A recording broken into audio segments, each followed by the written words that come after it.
In Brazil, there's this one type of wine that's basically the story of the nation in a bottle. It's often overlooked, but for those in the know, it's an absolute cultural icon. Today, we are uncorking the real story of Vinho de Mesa.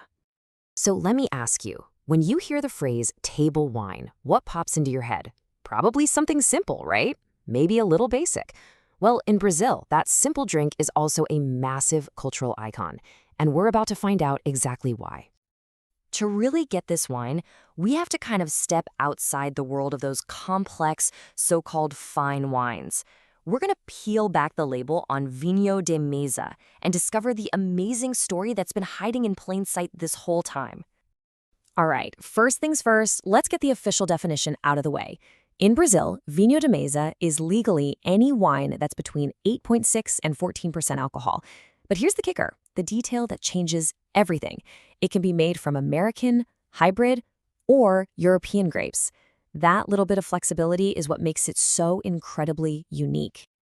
And that brings us to this, the Great Grape Divide. On one side, you've got your Vitis vinifera. Those are the fancy European grapes known for their complexity, tannins, all that stuff. And on the other, you have Vitis labrusca, the American grapes.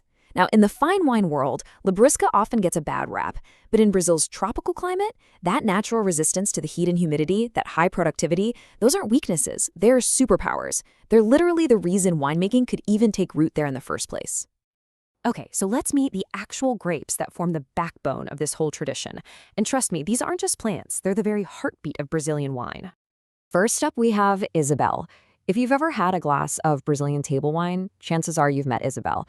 It is, by a long shot, the most popular and widely planted grape in the whole country. It's famous for its super intense color and these bright, fresh fruit flavors.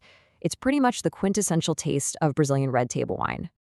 Next on the list is Bordeaux, which you might also see called Ives. This one is the versatile workhorse of the group. It's got this wonderfully balanced, fruity character, just packed with notes of red berries. It's so versatile, in fact, that it's perfect not just for wine, but also for Brazil's incredibly popular grape juices. And for the whites, Niagara is king.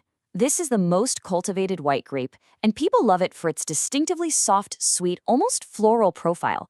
It's that flavor many Brazilians immediately think of when they think of white grape juice, and it makes these beautifully light and refreshing wines. But hey, don't think this story is just stuck in the past. Far from it. Researchers in Brazil are actively creating the future of this wine, developing brand new hybrid grapes. These new varieties are total game changers, engineered to combine that rugged resistance you need for the climate with the kind of quality and flavor that modern drinkers are looking for. It's really exciting stuff. So we've got the grapes, we've got the science, but that's only part of the story. To really, truly understand Vinho de Mesa, you have to understand its place in Brazilian culture. Because there, this isn't just a drink you have with dinner, it's a memory in a bottle. I've got to read this quote directly from our source material because it just nails the feeling perfectly. It says, "It evokes memories, traditions, and an identity of its own, marked by simplicity, accessibility, and a deep connection with the country's roots." I mean, come on, that's the soul of Vinho de Mesa right there. So where does that deep connection come from? Well, it's woven into the fabric of everyday life. You see it in the Vinho de Garrafão, that iconic jug of wine that is an absolute must-have at any big family Sunday lunch. It's the base for Quinton, which is this amazing, hot, spiced wine that warms everybody up during the winter festivals. This whole tradition was brought over by Italian and German immigrants, and it's still celebrated today at harvest festivals, the Festas de Uva, where Vinho de Mesa is the official drink. It's everywhere. But hold on, don't for a second think this is just one single style of wine. Brazil is a massive country, right? And its Vinho de Mesa is every bit as diverse. So let's take a quick trip across the map and see what I mean. We'll start our journey in the Serra Gaúcha, way down in the south. This is the historic heartland, the absolute cradle of Brazilian winemaking. It was heavily influenced by the Italian immigrants who settled here, and it's the epicenter for those traditional, fruity red wines and rich grape juices we were just talking about. Okay, now just head a little ways over to the nearby Serra Catarinense, and boom, the style completely flips. This is a high-altitude, cool climate region, and the table wines it produces are totally different. We're talking crisp, fresh white wines with this incredible, vibrant, refreshing acidity. But honestly, this next one is what's really gonna blow your mind. Let's go all the way up to the Vale do San Francisco in the semi-arid Northeast. I mean, this is a hot, dry region where you would never ever expect to find vineyards. But thanks to irrigation from the San Francisco River, they can grow grapes year-round, and get this, they can even harvest multiple times a year.